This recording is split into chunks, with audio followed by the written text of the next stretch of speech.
I was not aware, but thanks to my bosses, thanks to my mentors, thanks to all those people who guided me.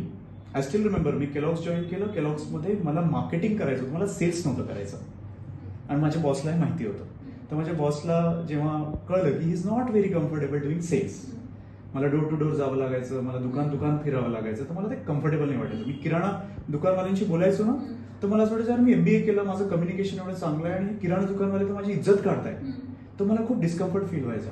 पण every time that discomfort made me what I am today.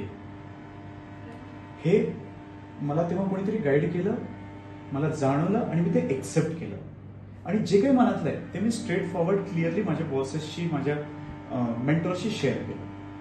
I never try to play games. Games म्हणजे की जे सांगायचंय ते असं न सांगता direct सांगितलंय. त्याच्यामुळे काय झालं की माझ्या बॉसला मला ओळखून घ्यायला सोपं गेलं.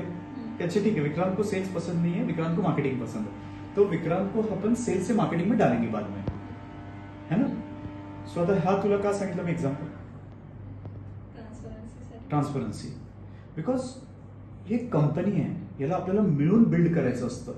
जशी जशी कंपनी ग्रो होते, मला सांग कोण ग्रो होते, त्याच्या टीम पीपल ना.